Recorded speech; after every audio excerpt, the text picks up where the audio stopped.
주물을 하게 되면은 이제 주물 소재의 어떤 건전성들을 확인하기 위해서 여러 가지 뭐 빛박이 검사를 하게 되는데, 뭐 침투 탐상 저희가 이제 PT라고 하는 거 있고, 자본 탐상 MT, 그다음에 초음파 UT, 그다음에 방사성 RT, 이렇게 네 가지 정도를 지금 하는데, 어, 저희가 빛박이 검사를 하는 목적은 금속 내부나 표면에 있는 어떤 결함들을 저희가 찾아내기 위해서 하는 건데, 결함이 아니고 결함처럼 보이지만 실제 결함이 아닌 금속의 재질적인 특성이라든지 조직으로 인해서 결함처럼 보이는 그런 그 가짜 지시들이 있습니다. 그래서 그런 것들을 좀 가려내고, 또 검사에서 그런 것들을 봤을 때 이게 진짜 그 결함 지시인지 재질상의 어떤 가짜 지시인지를 좀 구별할 필요가 있고, 그걸 잘 구별한다 그러면은 뭐 이거는 고객들한테 결함이 아니니까 합격으로 처리해 주십시오, 이렇게 좀 부탁할 수 있고 납득을 시킬 수 있는 그런 경우가 있어서 제가 한번 정리를 한번 해봤습니다.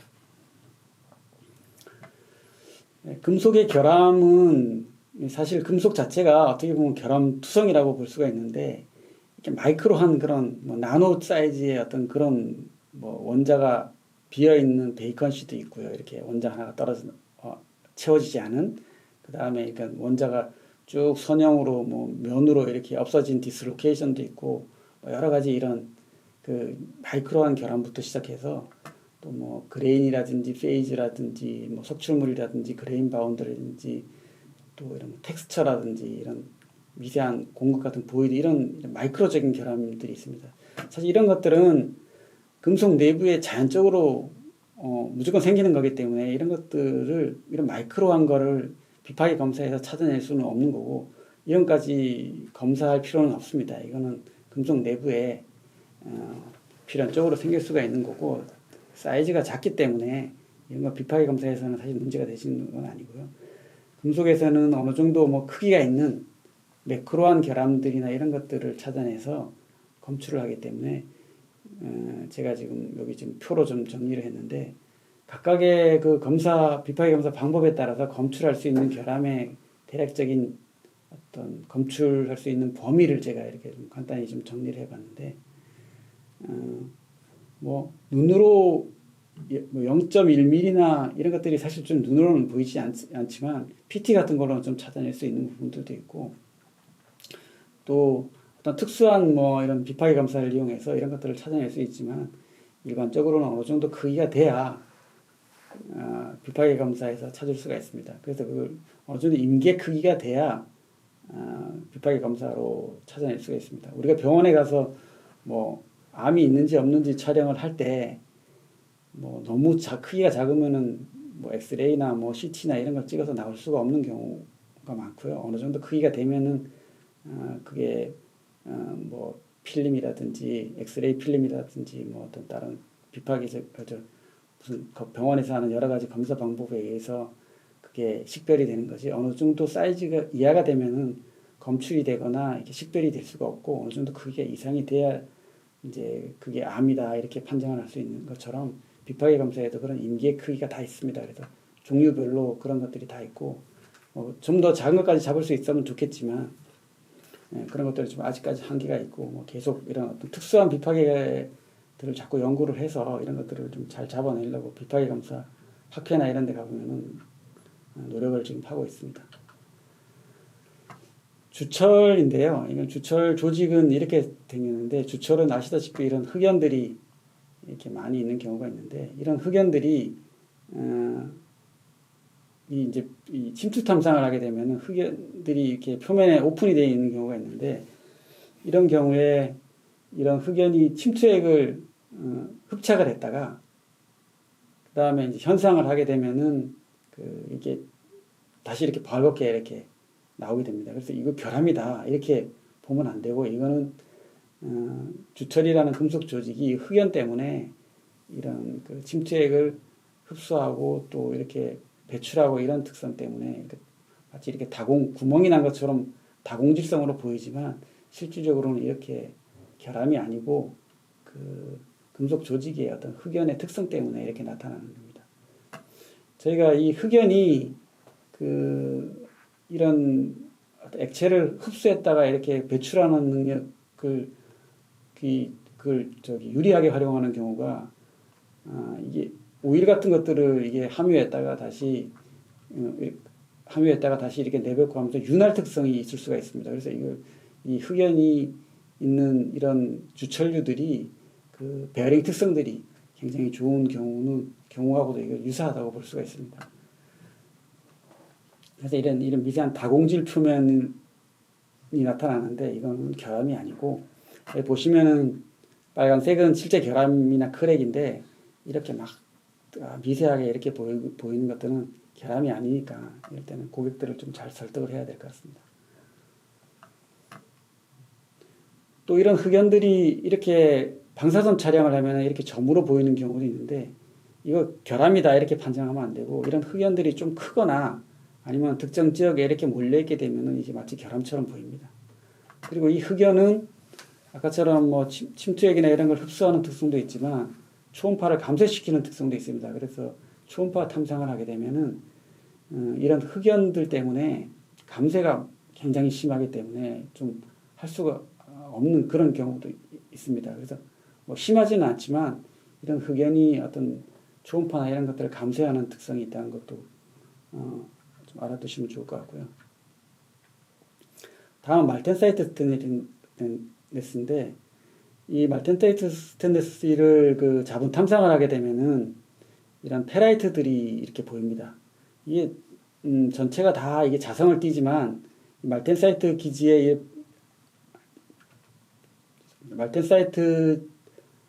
이런 페라이트가 있는데 이 두 개의 어떤 그 자화 특성이 좀 다릅니다. 그래서 말텐사이트도 자화가 되고 페라이트도 자화가 되지만 이 하얀 쪽 페라이트가 자화가 훨씬 더 높습니다. 이제 뭐 물리적으로는 투자율이 높다 이렇게 표현할 수가 있는데, 이런 투자율이 높아서 자화가 잘 되기 때문에 마치 이게 어떤 조대하게 있을 경우 주조 조직이 많이 남아 있어서 이 페라이트가 많이 남아 있으면은 이런 페라이트들이 마치 이게 결함인 것처럼 이렇게 보여지는 경우가 있습니다. 석출 영화형도 마찬가지로 이렇게 이 페라이트들이 있어서 이게 결함인 것처럼 이렇게 보여져. 이게 좀 형광 자분 탐상을 한 경우인데, 이런 경우도 결함이 아니니까 좀 판정을 할 때 이런 재질 지시의 특성이니까 좀 그런 것들 알아두시면 좋을 것 같고요.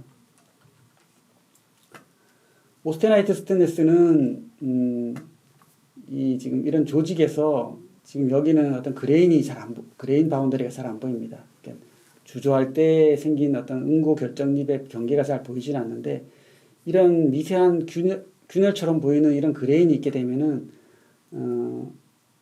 엑스레이나 이런 것들이 이런 틈새를 통과해서 반대쪽에서 다시 이렇게 퍼져나오는 그런 걸 우리가 회절 현상이라 그러는데, 그 회절 현상 때문에 마치 이렇게 엑스레이가 많이 통과한 그 그레인 바운드를 통과해서 다시 퍼져나간다는 이렇게 결함이 있는 것처럼 보이는데, 주물에서 이렇게 많이 결함이 생기지는 않죠.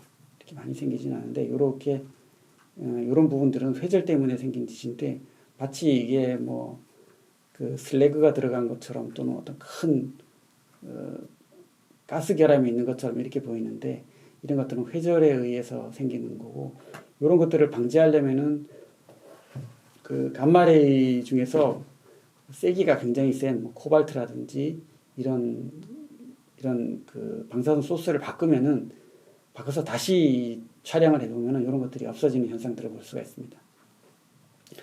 그리고 이 오스테나이트 재질들은 자분 탐상이 잘 안 됩니다. 왜냐하면은 저희 고객들도 참 이 자분 탐상을 해달라는 경우가 많은데, 이 자성이 별로 없는 재질이라서 자성이 없거나 또는 주물이기 때문에 페라이트 때문에 약간의 자성은 좀 띌 수 있는데 그 양이 충분치가 않아서 그 MT가 안 되니까, 혹시 뭐 이런 그 PT 침투 탐상과 함께 자분 탐상을 요구하는 경우가 있는데, 그런 경우는 지금 이렇게 이유를 들어서 고객을 설득하면 되겠습니다. 다음 듀플렉스 스테인리스 스틸인데, 듀플렉스 스테인리스 스틸은 이 까만 영역이 페라이트인데 자성이 충분합니다, 사실은. 그래서 MT가 그 물성적으로는 될 것 같지만 또 어떤 문제가 있냐면은 이것도 마찬가지로 이런 그 그레인 바운더리가 크기 때문에 이렇게 회절 현상이 이렇게 생길 수가 있고요. 또 이 그레인이 크면은 이 상이 큰 게 아닙니다. 제가 다시 한번 말씀드리지만 상이 큰 게 아니고 그레인이 지금 보이지는 않지만 엄청 큰 그레인들이 많습니다. 그래서 이런 그레인 때문에 조대한 그레인 때문에 회절이 아니고 감쇄가 심해서 초음파도 잘 안 되고요. 그래서 이런 이제 초음파할 때 감도를 높이면은 이렇게 잡음이 많이 뜹니다. 이렇게 노이즈가 너무 많아가지고 검사를 할 수 없는 경우가 많고, 이렇게 RT를 할 때 이렇게 회절이 생기는 경우가 있고, 자분 탐상을 하게 되면은 분명히 자화는 되는데 이런 페라이트들이 길고 막 많으면은 이렇게 이렇게 크랙처럼 이렇게 보이는데, 좀 크랙하고 다른 점은 이게 뭐 일자로 짝짝 이렇게 직선형이 아니고 이런 식으로 되어 있다는 건데, 실제로 이런 것들은 크랙이고요. 이런 것들은 이 페라이트가 길게 이렇게 조직에서 나와 있기 때문에 생긴 겁니다. 우리가 뭐 용어로 페라이트 스트링거라 그러는데, 이런 페라이트 스트링거 때문에 이 MT를 하게 되면은 이런 미세한 결함들은 이 페라이트 스트링거하고 구분이 안 돼서 검출이 좀 불가능하고요. 만약에 이렇게 큰 결함이 있다면 이거는 뭐 페라이트 스트링거하고는 구분을 할 수가 있기 때문에 저희가 이건 결함이다라고 판정할 수 있지만, 기본적으로 MT를 하는 거는 조금 뭐 문제가 좀 있다고 보시면 될 것 같습니다. 이런 페라이트 스트링거 지시하고 결함 지시가 이렇게 막 섞여 있으면은 사실 이게 크랙인지 페라이트 스크린인지 구분할 수가 없기 때문에 좀 문제가 생기는 경우가 있습니다.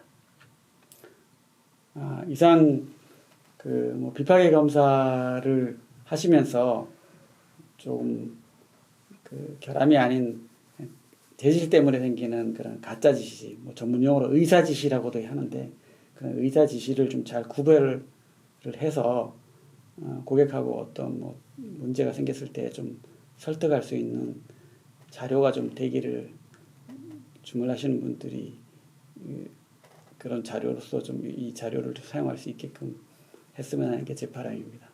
이상입니다.